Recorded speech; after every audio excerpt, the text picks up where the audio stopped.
Last class में हमने कहाँ तक पढ़ा था? लास्ट क्लास में हमने रेस्पिरेशन खत्म कर लिया, ट्रांसपायरेशन खत्म कर लिया था।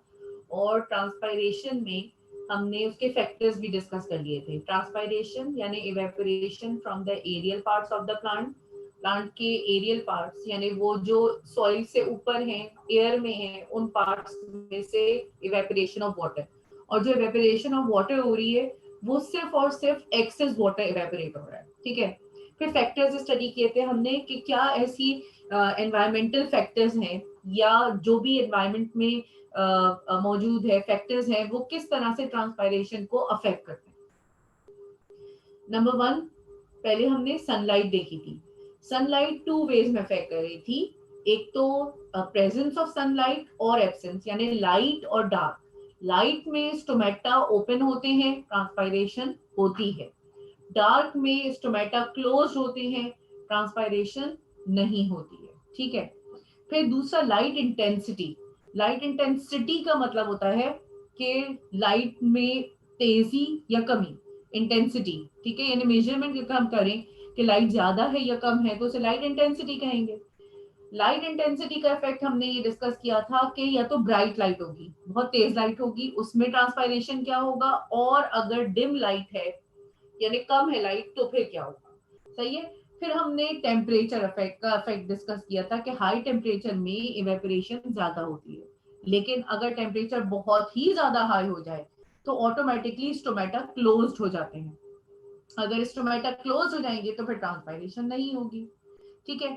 स्टोमेटा क्लोज्ड होने का मतलब क्या है और स्टोमेटा क्यों क्लोज होते हैं या कैसे क्लोज होते हैं, ये आज हमें पढ़ना है, ये हम अभी पढ़ते हैं। फिर हमने विंड स्टडी किया था कि विंड ज्यादा होगी, ट्रांसपायरेशन जो है वो भी ज्यादा हो जाएगी। तेज हवाएं चल रही होंगी, ट्रांसपायरेशन भी आसानी से होगी, ज्यादा इवेपोरेशन हो जाएगी, लॉस ऑफ वाटर ज्यादा होगा।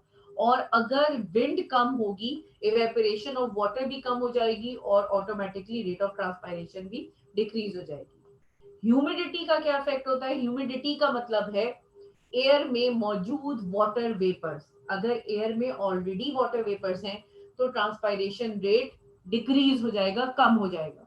और अगर एयर में ह्यूमिडिटी नहीं है यानी वाटर वेपर नहीं है ज्यादा तो ट्रांसपायरेशन रेट बढ़ जाएगा। एटमॉस्फेरिक प्रेशर क्या होता है? एयर मॉलिक्यूल्स का करीब करीब होना। अगर एयर मॉलिक्यूल्स क्लोजर हैं तो air with high pressure move करेगी और automatically rate of transpiration decrease हो जाएगी। एटमॉस्फेरिक प्रेशर ज्यादा होगा, रेट ऑफ ट्रांसपायरेशन डिक्रीज हो जाएगी। एटमॉस्फेरिक प्रेशर कम होगा, रेट ऑफ ट्रांसपायरेशन इंक्रीज हो जाएगी, ठीक है। तो ये सारी चीजें हमने लास्ट लेक्चर में पढ़ी थी रिलेटेड टू द ट्रांसपायरेशन। अब एक छोटी सी बात हम देख लेते हैं, ट्रांसपायरेशन का सिग्निफिकेंस क्या है। Significance of transpiration.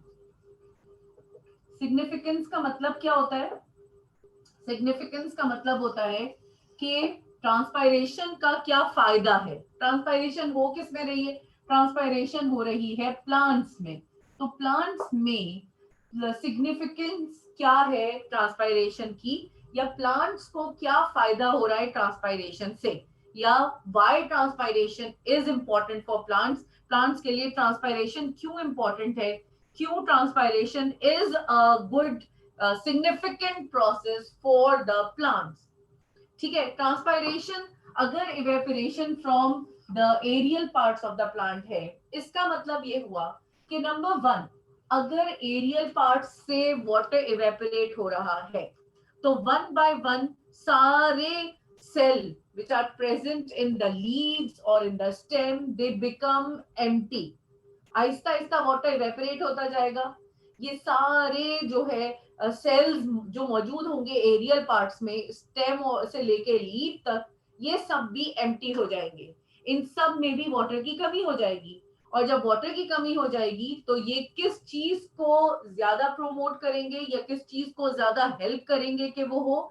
Transpiration help करेगी in transpiration pull. Transpiration pull which increases ascent of sap, ascent of sap, ठीक है। यानी अगर एरियल पार्ट्स ऑफ प्लांट में से ज्यादा इवेपोरेशन हो जाएगी वाटर की, एक्सेस वाटर इवेपोरेट हो जाएगा, तो ट्रांसपायरेशन का फायदा ये होगा कि ट्रांसपायरेशन पुल बढ़ेगा, यानी वो खिंचाव या पानी का वो फोर्स बढ़ेगी जो जमीन से या नीचे से पानी ऊपर खींच के लीव्स तक लेके जाती है। नीचे से ऊपर ले जाना के लिए हमने वर्ड एसेंट यूज किया था, और sap means the solution of water and mineral जो एक्चुअली एब्जॉर्ब हो रहा है सॉइल से और प्लांट के हर पार्ट तक पहुंचाया जा रहा है, और मूवमेंट ऑफ डायरेक्शन थी फ्रॉम बॉटम टू टॉप। तो इस अगेंस्ट द ग्रेविटी मूवमेंट के लिए जो है वो एक फोर्स की जरूरत थी, और उस फोर्स का नाम था ट्रांसपायरेशन पुल।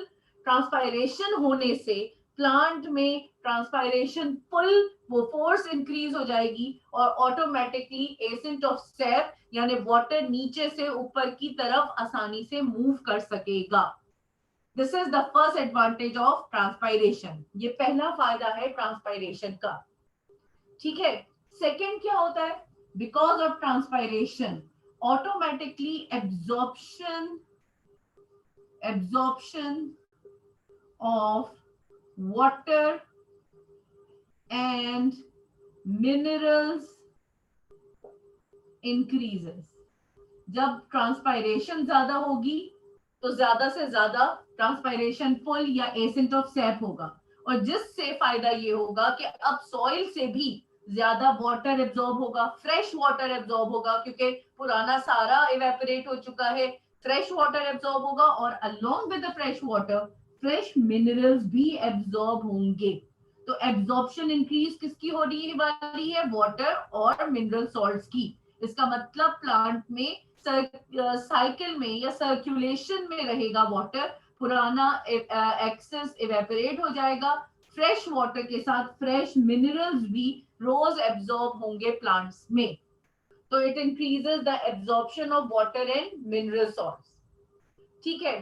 थर्ड ये होगा कि बाय इवेपोरेशन ऑफ वाटर, हम बार बार कह रहे हैं ना इवेपोरेशन ऑफ वाटर हो रही है, इवेपोरेशन ऑफ वाटर हो रही है, तो इवेपोरेशन ऑफ वाटर की वजह से it also help in it also helps in cooling down the temperature of plant, cooling down the temperature, ठीक है। किस तरह से कूलिंग डाउन होती है टेम्परेचर की, क्यों हमने इस पॉइंट को यहाँ पे यूज किया है, कैसे वाटर एब्जॉर्प्शन या ट्रांसपायरेशन प्लांट की टेम्परेचर को कूल डाउन करता है। तो प्लांट्स, और प्लांट्स में क्यों जरूरत है टेम्परेचर कूल डाउन करने की, तो एक्चुअली ये हो रहा है कि प्लांट्स में भी, तो plant is a living organism, plant में हो रही हैं बहुत सारी मेटाबॉलिक एक्टिविटीज, मेटाबॉलिक एक्टिविटीज की वजह से टेम्परेचर जो है वो राइज होता रहता है, राइज हो रहा है, फॉल हो रहा है, राइज हो रहा है, फॉल हो रहा है। टेम्परेचर राइज होना is not good for a cell, क्योंकि जितने भी लाइफ प्रोसेसेस या मेटाबॉलिक एक्टिविटीज हो रही हैं, that activities are taking place in the presence of enzyme. अगर टेम्परेचर इंक्रीज होगा तो एंजाइमेटिक एक्टिविटीज फेल हो जाएंगी और रुक जाएंगी। इस वजह से किसी भी लिविंग ऑर्गेनिज्म का टेम्परेचर जो है बॉडी टेम्परेचर मेंटेन रहना चाहिए। ट्रांसपायरेशन होने की वजह से प्लांट का टेम्परेचर कूल डाउन रहता है या लो रहता है। व्हाई? जब एक्सेस वाटर इवेपोरेट होता है और फ्रेश वाटर एब्जॉर्ब होता है from the soil, this will help the this will help to cool down the plant, and the evaporation of excess water not only evaporate but can also take out the temperature from the plant। वो evaporate होके उस plant body का temperature भी लेके evaporate हो जाता है, and the fresh water which is absorbed now helping in cooling down the plant, वो help करता है plant को cool down होने में। This is how the temperature is maintained। Temperature high नहीं होना चाहिए, लो रहना चाहिए या मॉडरेट रहना चाहिए, और उसके लिए transpiration is the best process जो कूल डाउन रखता है प्लांट को। कैसे? Because the excess, when the excess water evaporate, it cool down the plant and the absorption of new water or the fresh water helping to maintain the temperature of the plant. वो plant के temperature को maintain करने में help करता है।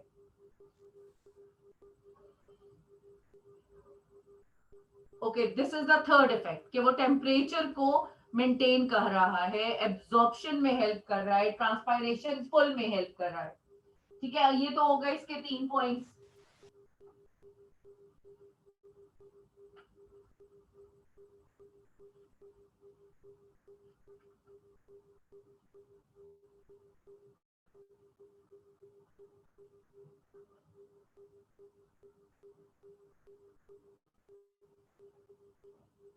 अच्छा,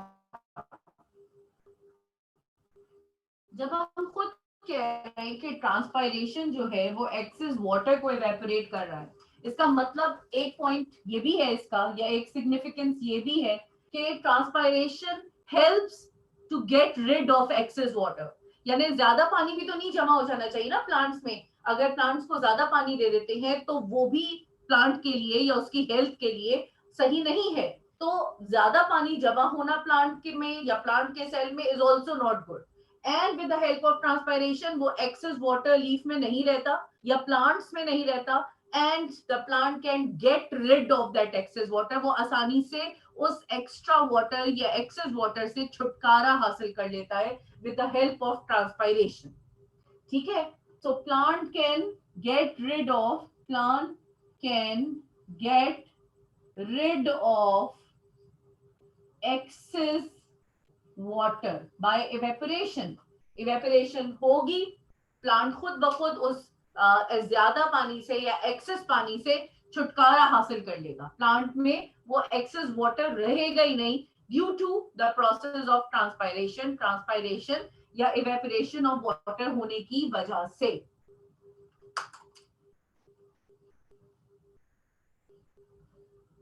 and one more point which is very very important is, और इसी को हम आगे अभी लेके चलेंगे, कि transpiration helps in opening and closing of stomata. Transpiration की वजह से ही स्टोमेटा की ओपनिंग एंड क्लोजिंग अफेक्ट होगी। स्टोमेटा खुलना है या बंद होना है। इट ऑल्सो रिलेट और related to the rate of transpiration. ठीक है, ये क्यों होगा इसका अभी हम जिक्र करने वाले हैं, इसको हम अभी पढ़ने वाले हैं closing, opening and closing of stomata से। लेकिन एक बात आप यहीं पे समझ लें कि अगर स्टोमेटा ओपन होगा तो इनडायरेक्टली ये यानी ट्रांसपायरेशन होने की वजह से इनडायरेक्टली क्या चीज in photosynthesis. Photosynthesis is the making of food in plants. अगर स्टोमेटा ओपन होगा, फोटोसिंथेसिस बढ़ेगी, फूड ज्यादा बनेगा। क्यों? स्टोमेटा ओपन होगा, ज्यादा कार्बन डाइऑक्साइड एंटर होगी प्लांट में, ज्यादा फूड बनेगा। Am I clear? Why opening and closing of stomata depend upon transpiration, or the transpiration help in opening and closing, or it indirectly opening the rate, indirectly helping the rate of photosynthesis। क्यों कर रहा है transpiration photosynthesis में help? क्योंकि transpiration की वजह से opening and closing of stomata affected होंगे, और अगर ओपन होगा स्टोमेटा तो ऑटोमेटिकली फोटोसिंथेसिस बढ़ जाएगी।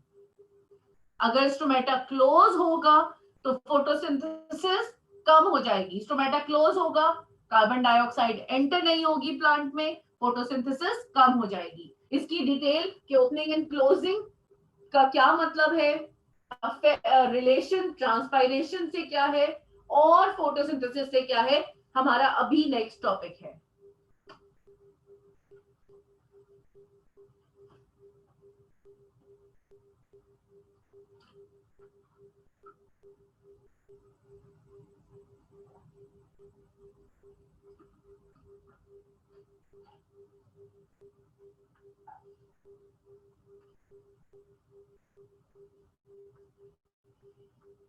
अच्छा भाई, बोर्ड ड्रॉप कर दूं मैं?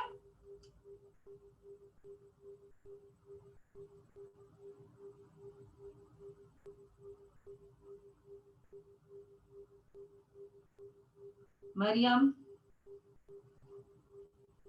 अमरता, मोहम्मद जावेद, अलीना, बुशरा, तैयबा, जारा, फरिया, बोर्ड रब कर दूं? ठीक है, अब हम जो नेक्स्ट टॉपिक पे जा रहे हैं वो ट्रांसपोर्ट इन प्लांट्स, यानी अब तक हम प्लांट्स के बारे में पढ़े जा रहे थे ना, कहाँ से वाटर आ रहा है, कहाँ जा रहा है, कैसे एब्जॉर्ब हो रहा है, कैसे इवेपोरेट हो रहा है, या क्या क्या हो रहा है प्लांट में, ट्रांसपोर्टेशन में क्या हो रहा है। तो इस ट्रांसपोर्ट इन प्लांट्स का लास्ट टॉपिक है हमारा opening and closing of stomata. Stomata का ओपन और क्लोज होना, ठीक है। इसके लिए जब हम लास्ट टॉपिक पे जा रहे हैं या हम स्टोमेटा की बात करने जा रहे हैं, तो जरा सा हम दोबारा से एक बात याद कर लेते हैं ताकि हमें सारी बातें याद आ जाए और हर चीज क्लियर हो जाए कि स्टोमेटा कहाँ होता है, स्टोमेटा क्या चीज होती है, और फिर हम फाइनली ओपनिंग एंड क्लोजिंग की बात करेंगे, ठीक है। टॉपिक है हमारा opening and closing of stomata, opening and closing of stomata।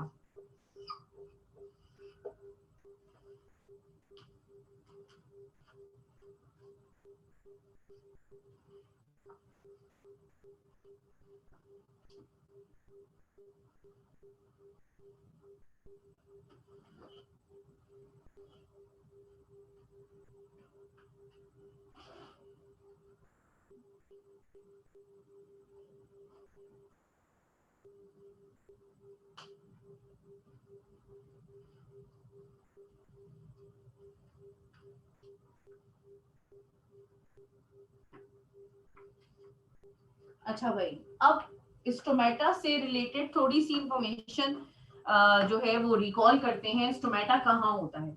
आपको इस लीफ का स्ट्रक्चर याद है क्या था? अपर एपिडर्मिस, अपर एपिडर्मिस पे स्टोमेटा नहीं होते, बहुत ही रेयरली किसी किसी प्लांट में होते हैं। ये भी मैं नहीं कहूंगी कि कभी नहीं होते, किसी किसी प्लांट में अपर सरफेस पे भी होते हैं, लेकिन ज्यादातर प्लांट में जो लोअर सरफेस पे एपिडर्मल लेयर होती है, यानी जिसे हम लोअर एपिडर्मिस कहते हैं, वहां पर होते हैं स्टोमेटा। एक तो इंपॉर्टेंट चीज ये, फिर ये सेल भी एक दफा रिकॉल कर लेंगे हम स्टोमेटा के वक्त, ताकि हमें बीच में वो फोटोसिंथेसिस का जो जिक्र हुआ था कि ट्रांसपायरेशन होने का अफेक्ट ओपनिंग एंड क्लोजिंग पे हो रहा है और उसका अफेक्ट रेट ऑफ फोटोसिंथेसिस पे हो रहा है, तो वो भी हमें यहाँ पे ऑटोमेटिकली वो चीजें भी क्लियर हो जाएंगी, ठीक है, कि क्या किस तरीके से फोटोसिंथेसिस पे अफेक्ट हो रहा है या क्यों हो रहा है। अच्छा, फिर ये है इसकी लोअर एपिडर्मिस।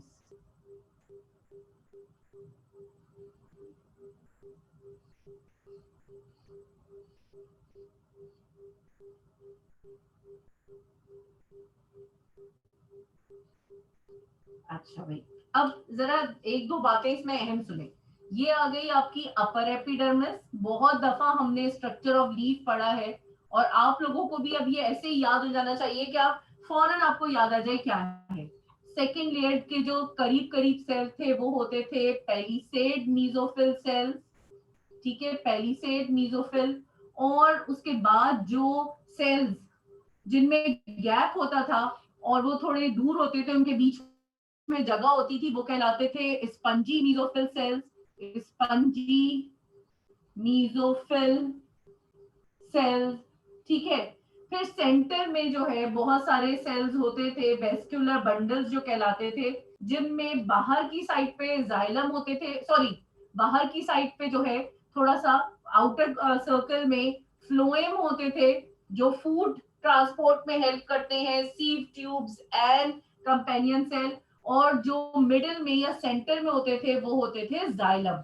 जाइलम जो थे वो वाटर और मिनरल सॉल्ट्स के ट्रांसपोर्ट के लिए होते थे।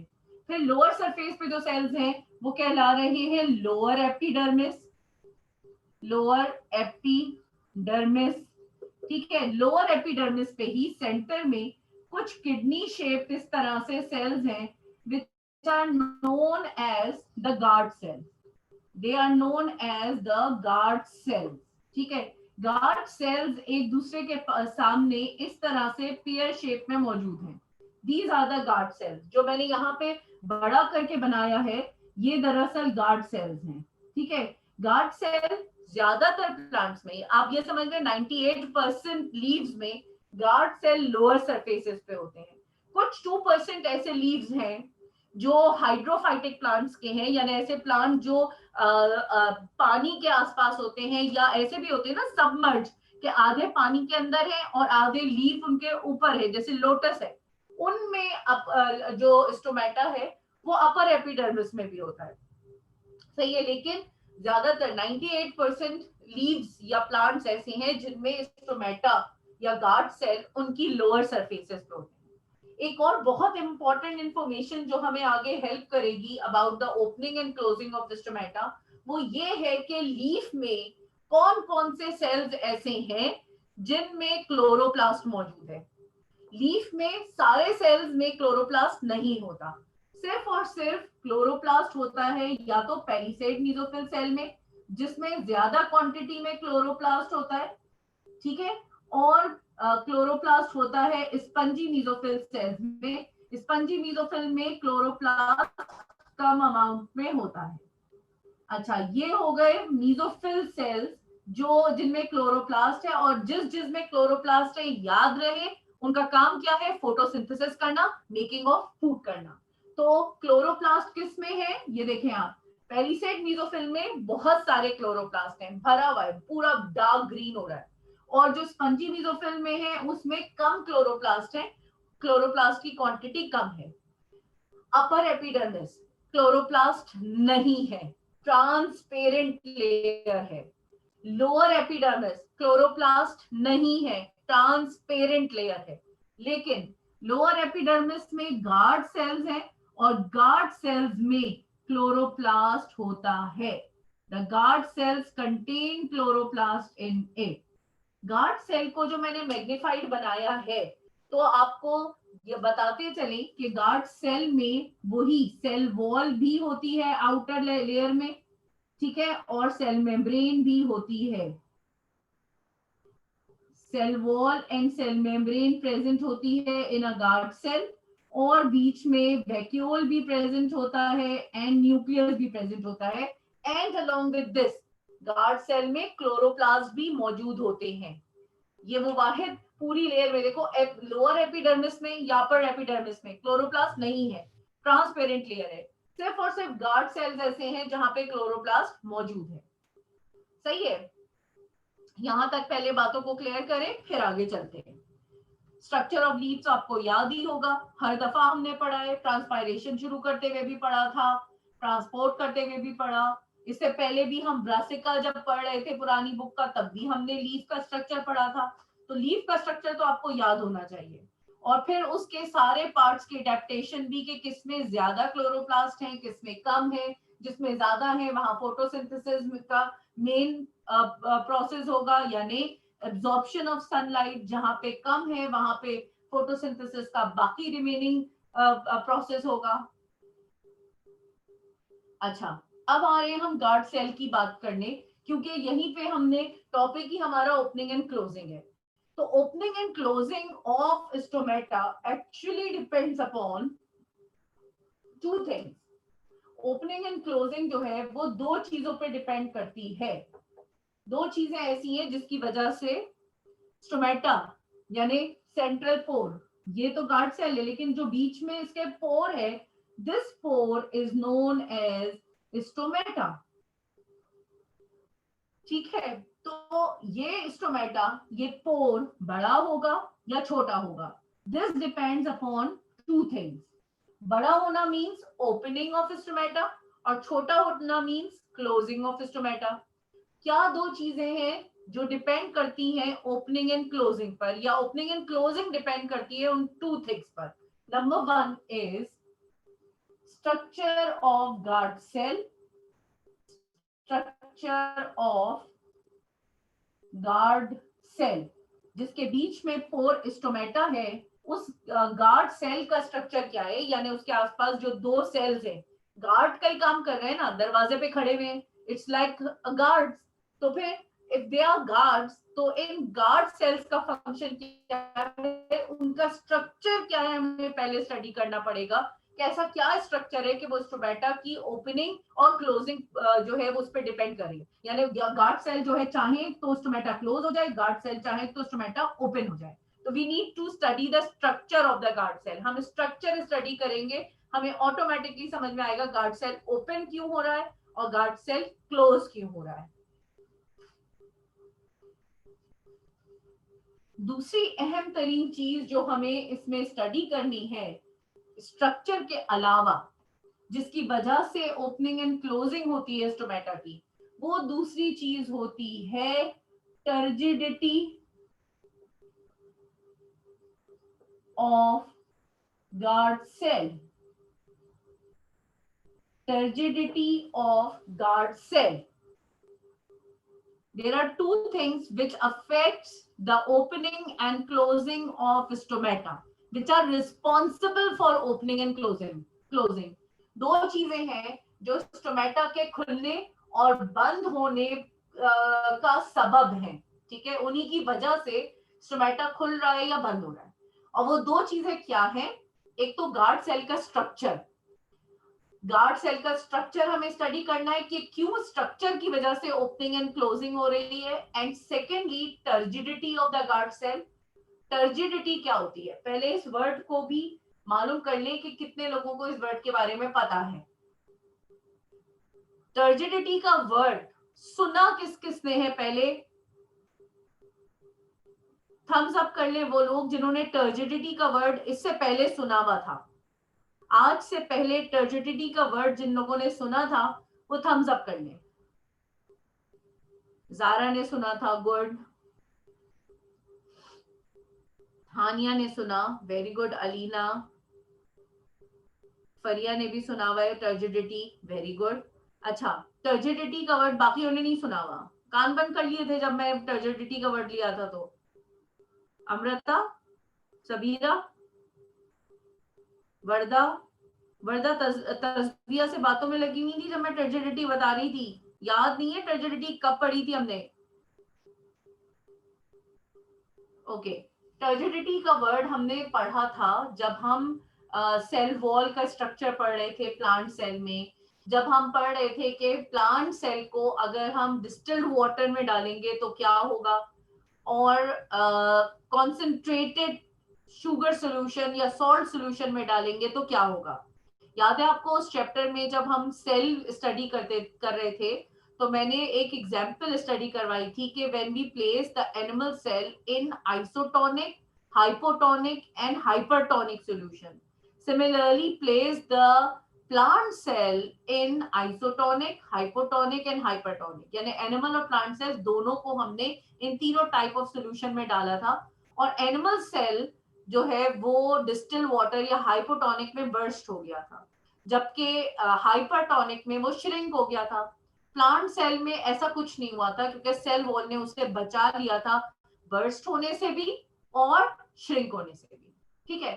उस वक्त मैंने आपको टर्जिडिटी का वर्ड बताया था कि प्लांट सेल में जब वाटर फिल्ड हो जाता है, वाटर भर जाता है, अच्छी तरह से फिल्ड हो जाता है, उसका वैक्यूल कंप्लीटली वाटर से फिल्ड होता है, उसे हम कहते हैं टर्जिड सेल, और इसी को हम कहते हैं टर्जिडिटी। क्या है turgidity? When the plant cell vacuole of the plant cell is completely filled with water or cell sap, it is known as turgidity of the cell. When the vacuole of a plant cell is completely filled with cell sap, the cell is said to be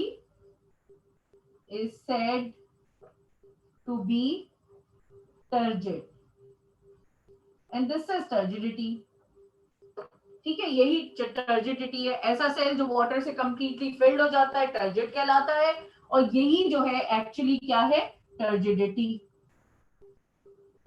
this mechanism is the turgidity of the cell, ठीक है, इसे turgidity कहते हैं। दोबारा से ये बात कर लेते हैं vacuole of a plant cell. Important बात क्या है कि ये बात याद रखो, मैंने यहाँ मेंशन कर दिया है कि ये टर्जिट वर्ड सिर्फ प्लांट सेल के लिए यूज होता है, ठीक है, क्योंकि एनिमल सेल ने तो बर्स्ट हो जाना है, अगर उसमें बहुत ज्यादा वाटर फिल्ड होगा वो बर्स्ट हो जाएगा। Plant cell due to the presence of a cell wall, ये है सेल वॉल, ठीक है, इसके अंदर है ये सेल मेम्ब्रेन, और ये है इसके अंदर मौजूद vacuole and nucleus and so on. अगर वैक्यूल में पूरा बहुत ज्यादा वाटर फिल्ड हो गया है, इतना ज्यादा वाटर फिल्ड हो गया है कि वैक्यूल जो है वो बड़ा हो गया है, ठीक है, now vacuole is exerting pressure on the cytoplasm, आसपास प्रेशर एक्सर्ट करेगा, धक्का देगा साइटोप्लाज्म को। साइटोप्लाज्म जब एक्सपेंड होगा तो अब वो इस सेल मेम्ब्रेन को बर्स्ट होने नहीं देगा, बर्स्ट नहीं हो पाएगी सेल मेम्ब्रेन, क्योंकि सेल मेम्ब्रेन जो है वो धक्का देगी सेल वॉल को। सेल वॉल एक हार्ड रिजिड सेल वॉल है, और वो इस सेल मेम्ब्रेन से इस सेल को, प्लांट सेल को बर्स्ट नहीं होने देगी।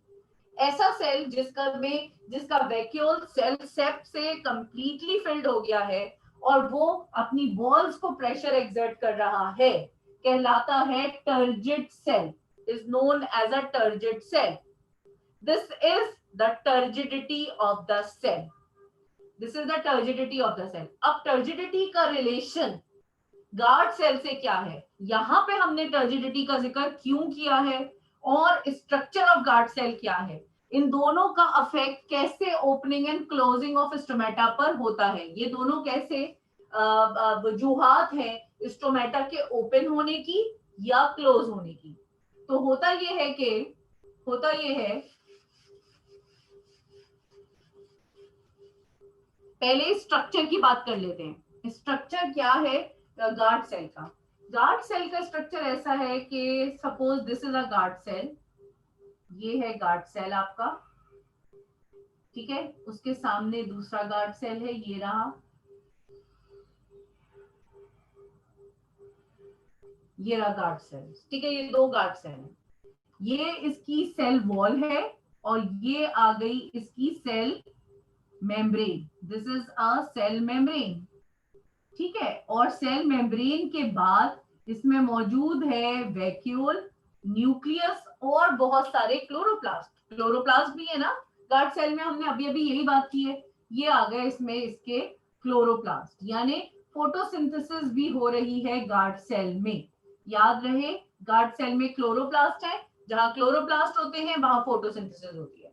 अच्छा, अब एक और खास बात, और वो खास बात ये है कि गार्ड सेल की ये वाली साइड साइड जहां पे है stomata, this side of the guard cell, this side of the guard cell has a thick cell wall, यहाँ पे इस वाली साइड की जो सेल वॉल है वो थोड़ी सी ज्यादा थिक है as compare to the other side of the guard cell. ये वाली साइड जहां पे स्टोमेटा बनेगा, गार्ड सेल की ये वाली साइड जहां पे स्टोमेटा बनेगा, यहाँ की सेल वॉल थिक है। थिक का मतलब क्या हुआ? मोटी है। क्या आपको याद है सेल वॉल थिक होने की वजह क्या थी? सेल वॉल थिक होने की वजह primary cell wall, secondary cell wall की लेयर्स थी, रिमेंबर, ये बात याद है सबको? Why the cell wall has become thicker? Cell wall क्यों थिक होती थी? क्योंकि सेल वॉल में लेयर्स बढ़ जाती थी, primary cell wall, secondary cell wall, जिसमें प्राइमरी सेकेंडरी दोनों होती थी, वो थिक होती थी। तो गार्ड सेल की ये वाली साइड की सेल वॉल थोड़ी थिक है as compare to this side. Similarly दूसरे गार्ड सेल में भी यही है, ये वाली साइड की सेल वॉल थिक है as compare to the other side of the cell wall.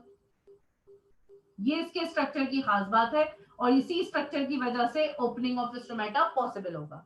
अच्छा, और क्लोरोप्लास्ट की मौजूदगी भी स्टोमेटा को ओपन करने में हेल्प कर रही है। This is about the structure, ठीक है। अच्छा, अब जो थिक सेल वॉल है, इसकी वजह से ये आ गई आपकी, यहाँ पे नोट भी कर लें, thick cell wall, and due to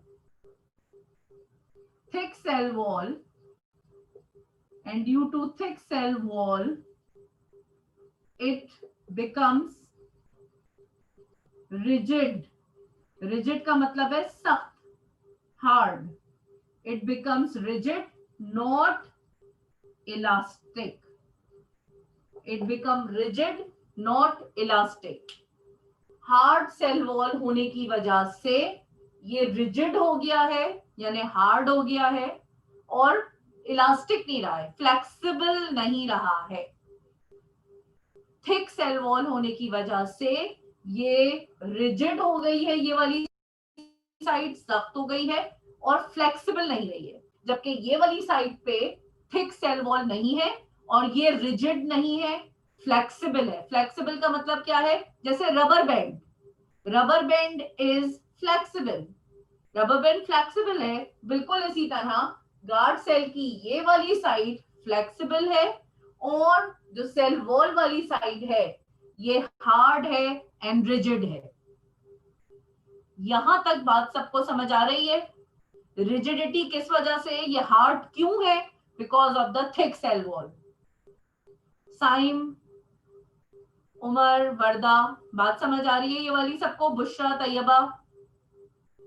okay, अब एक और बात सुने, इसकी एग्जाम्पल देती हूँ, इस बात की मैं एक और एग्जाम्पल देती हूँ, आपको ये चीज और क्लियर हो जाएगी। एग्जाम्पल ये है कि आप एक घर में अगर आपके कोई बलून हो तो आज जरा सा ये काम कीजिएगा, बलून लीजिएगा, उसको थोड़ा सा खींचेगा, स्ट्रेच कीजिएगा, उसके बाद उस बलून के एक साइड पर कोई टेप लगा दीजिएगा, टेप होता है ना, स्कॉच टेप, वो लगा दीजिएगा, बलून को खींच के उसके एक कोने पे स्कॉच टेप लगा देना, सिर्फ एक कोने पे, ठीक है, छोटा सा पीस स्कॉच टेप का लगा देना, फिर बलून को ब्लो करना, यानी उसमें हवा भरना। आप एक बात नोटिस कीजिएगा, जहां पे टेप लगा हुआ है, टेप जरा सख्त होता है ना, प्लास्टिक का बना होता है, जहां पे टेप लगा होगा वहां से ऑटोमेटिकली बलून हार्ड हो जाएगा, वो चीज, वो जगह जो है वो फ्लेक्सिबल नहीं होगी, वहां पे जो है एक हल्का सा शेप बन जाएगा, जबकि बाकी की जगह फ्लेक्सिबल हो जाएगी और पूरी एयर से फिल्ड हो जाएगी। बिल्कुल यही चीज होने वाली है गार्ड सेल के साथ। क्या होता है गार्ड सेल में? क्योंकि ये वाला साइड हार्ड है, तो जब इसमें वाटर, जब टर्जिडिटी होती है, सेकेंड पॉइंट टर्जिडिटी था ना, हम टर्जिडिटी पे आ रहे हैं कि क्यों हो रही है टर्जिडिटी। जब टर्जिडिटी होती है तो बाकी की साइड फ्लेक्सिबल हो जाती है, भर जाती है, एक्सपेंड हो जाती है, ये वाली साइड हार्ड है तो ये खिंच के सिर्फ थोड़ी सी इधर हो जाती है, और ऑटोमेटिकली जब ये वाली हार्ड वाली साइड खिंच के उधर हो जाएगी तो pore of the guard cell has become bigger, ये वाली साइड इस तरफ हो जाएगी, this side has become this side, और ये वाली साइड जो है वो उस तरफ चली जाएगी। जब दोनों साइड अलग अलग तरफ हो जाएंगी तो पोर खुद ब खुद बड़ा हो जाएगा। This is how the opening and closing of stomata is get affected. समझ में आया? Effect of temperature, sorry, effect of structure of a guard cell on opening and closing of stomata, कि because of the thick cell wall वो structure flexible नहीं है, rigid है, और cell जब फूलेगा या एक्सपेंड होगा तो ये वाली साइड एक्सपेंड नहीं होगी और बाकी की पूरी एक्सपेंड हो जाएगी और ये सिर्फ खिंच के इस साइड पे आ जाएगी। इसी तरह इसकी भी ये वाली साइड जो हार्ड है वो इलास्टिक नहीं है, वो एक्सपेंड नहीं होगी बल्कि खिंच के इस तरफ हो जाएगी। जब ये दोनों ऑपोजिट साइड पे खींचेंगी सेंटर का पोर बड़ा हो जाएगा and this is known as opening of stomata. जब वो पोर बड़ा होगा तो हम उसको ओपन स्टोमेटा कहेंगे, इसको हम क्या कहेंगे? Open stomata. अच्छा, अब दूसरी चीज है हमारी turgidity of the guard cell. Structure तो आप, आई होप आपको सबको समझ में आ गया होगा कि गार्ड सेल की स्ट्रक्चर की वजह से ओपनिंग हो रही है। अब टर्जिडिटी पे बात करते हैं। टर्जिडिटी यानी कि जब सेल का वैक्यूल कंप्लीटली सेल सेप से भर जाएगा, उसका इफेक्ट इस पे क्या आएगा? उसका इफेक्ट ये आएगा कि टर्जिडिटी होगी कैसे? टर्जिडिटी इस तरह होगी कि जो भी सेल्स हैं, यानी आपके एपिडर्मल लेयर है, एपिडर्मल लेयर के बराबर में है ना ये स्टोमेटा, ये जो गार्ड सेल है इसके आसपास क्या है? एपिडर्मल लेयर है, यहाँ पे एपिडर्मल लेयर है, everywhere are the epidermal cells are present. अब एपिडर्मल सेल्स तो ट्रांसपेरेंट है, यानी यहाँ पर वाटर पोटेंशियल ज्यादा होनी चाहिए, क्योंकि यहाँ पे तो फूड नहीं बना ना, यहाँ पे तो ग्लूकोज नहीं बना है, यहाँ पे क्या होगा, वाटर फिल्ड रहेगा। जबकि गार्ड सेल्स में शुगर है या ग्लूकोज है, और ग्लूकोज होने की वजह से अब ऑस्मोसिस होगी और water from higher water potential to lower water potential आ जाएगा। ठीक है, जब यहाँ पे ग्लूकोज ऑलरेडी मौजूद है और वाटर भी आ गया है, नाउ द सेल और the vacuole of the cell has become turgid. Sugar solution बन गया तो सेल क्या हो गया, टर्जिड। और जब सेल टर्जिड हो,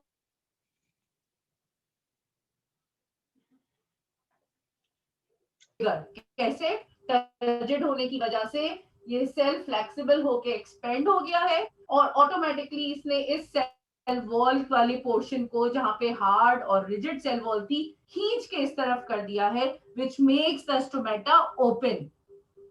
बात समझ आ रही है महक, सबीरा, अमरता, बुशरा, मरियम, आ रही है सबको समझ? ओके, तो टर्जिडिटी का ये इफेक्ट हो गया। अब अगर एक और बहुत इंपॉर्टेंट बात सुन लें, फिर उसके बाद में क्लास खत्म कर रही हूँ। टर्जिडिटी का ऑपोजिट क्या होता है, या टर्जिड का ऑपोजिट क्या होता है? टर्जिड तो वो है जिसमें सेल एक्सपेंड हुआ है, सेल भर गया है सेल सेप से। अगर सेल में से सेल सेप कम हो जाएगा, यूज हो गया, ग्लूकोज ने एनर्जी दे दी, सेल सेप कम हो गया, तो ऑटोमेटिकली सेल भी छोटा हो गया। कैसे छोटा हुआ कि वो पहले तो वो एक्सपेंडेड था, फूला हुआ था, क्योंकि उसमें बहुत सारा सेल सेप था। अब उसका वैक्यूल भी छोटा रह गया और सेल भी कम हो गया।